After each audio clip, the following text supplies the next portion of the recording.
Ask you a personal question. Always. Is the current you dating? No, not at all. Not at all. I am dead from the neck down. You better listen. If anybody's listening, that wants to bring me back to life, hop in my DMs. The people are on Melyssa Ford's head, and rightfully so. She had no problem with the misogyny in the room until it no longer benefited her. Like, let's be real here. When she first got there, she made it abundantly clear that she was not the token woman in the room, even though she was, and that she did not speak for women. And she did this to prepare whatever female audience Joe Budden has for the reality of it all, which is she's not a girl's girl. Not that she has to be, because shit, I'm not one either. And honestly, I think some of you bitches are dumb, and I'll continue to scream it from the mountaintops. However, I say what I mean, and I don't play victim like Melyssa Ford. But anyway, sometimes when you're the only female in an ensemble cast, you'll get assigned a role that you never signed up for. And then you get placed in the limiting box that you never asked to be in. Mel was only there to look good, talk about who she screwed in the industry, and to remain diplomatic even when she passionately disagreed with the room. This was not the environment to encourage or foster independent growth, especially as a woman. Best believe that her podcast slipping through the cracks and her being able to use Joe Budden's network to build her own shit without him getting paid will never happen again, especially after she won the Gracie Award for her podcast. In any case, though, when she chose to make an announcement about her not being the voice for women, she inadvertently isolated a sector of his podcast supporters. And now, the women who might have felt indifferent about Melyssa being there don't like her or may have a level of resentment towards her because of an attempt she made at separating herself from a group that she would just naturally fall into. You get what I'm saying? She was focused on the wrong shit. You see, what she should have been focused on is the culture of the podcast and Joe's prior treatment of his ex-co-host. Everybody thinks they're so special and that it could never be them until it is. If he could carry it the way he carried it with the male co-hosts that helped him build the podcast and its audience, why would you ever think you're above it? Yo, Melyssa Ford really thought she was above Joe Budden's bullshit. So much so that instead of addressing all the things that you're crying about now, you know, the misogyny and being the only woman in the room, you thought it was paramount for the female audience of the show to know that you weren't an ally to them.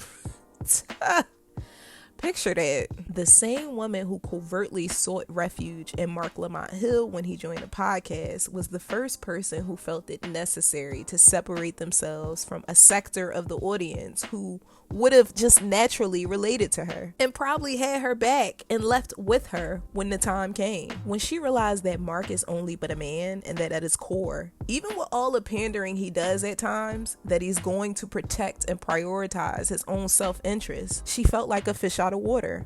Once again. Now, I know y'all remember that episode where Marc checked her like, bitch, I've been letting you get by, and I know I pander and say stupid shit like men can have babies from time to time, but you're not my wife, and you're getting too goddamn comfortable. So now I have to make you uncomfortable and really be on that with you like these niggas are.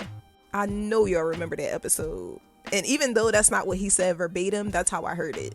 Y'all can definitely let me know in the comments how y'all read that moment when Marc checked Mel about her privilege. Even though at first he took the position of Captain Save-A-Ho, further emboldening Melyssa Ford's Karen behavior. But he also put it into that shit real quick. Or rather, his wife put it into that shit real quick. Because I'm telling y'all, Marc's behavior was like night and day. Like, I don't care what nobody say. It really gave Marc got a little straightening from his wife the night before. Like, nigga, you being too friendly. Like, and when the clips from her old job resurfaced about she and Marc dating at some point, all the underlying tension I sensed in the beginning made sense.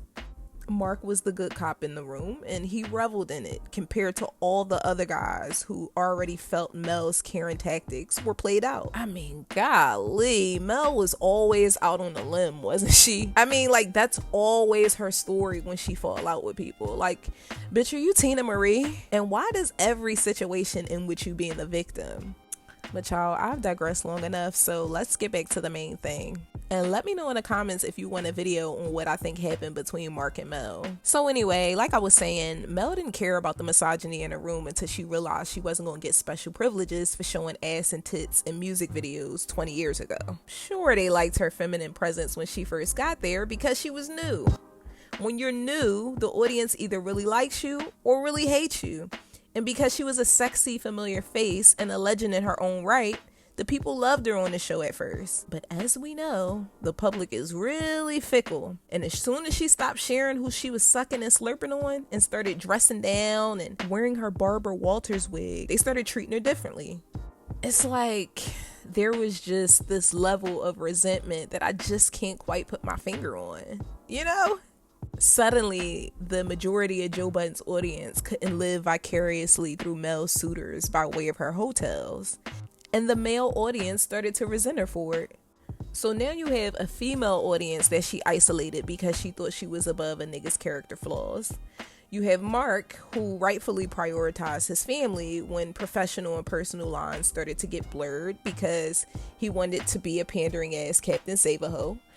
And you have Joe's male audience, with a small percentage of them being incels, who can no longer fantasize because she doesn't want to give salacious tea, completely turned off by Melyssa Ford and her Karen ways. And now, this bonehead thinks she's found an ally in Joe's op and drugging twat taker Charlamagne the God, aka lesser charge. Child, this is a mess. Melyssa Ford is 50 years old, you guys, and she moves like a 21-year-old who was sheltered and has no real world experience. I don't know. There's still so much more I feel like I have to say and I could say about Melyssa Ford, but this is a dog I think I could slow walk. Well, that's it for now. Let me know your thoughts below. Follow me on all socials, links in my bio, and I'll talk to you all in my next video. Did I do something to you? Uh-oh. No, what are you Let's talking have a about? 1v1 I didn't say it was a right bad now. thing. Last few I'm pods. saying there are conversations where we've had exchanges that we could have had on camera that would be more interesting, but sometimes the audience will be like, are they beefing? Is there a thing? And it's like, no. And we could say that on camera, or you could let it play out for COE. That's what I'm saying. But there's a beef. You think I've been shooting at you? Let me ask you a question. Do you think I shoot at you more than I shoot at Amani? No. Do you think I shoot at you more than I shoot at Flip? I'm not making a I'm asking. These are just questions.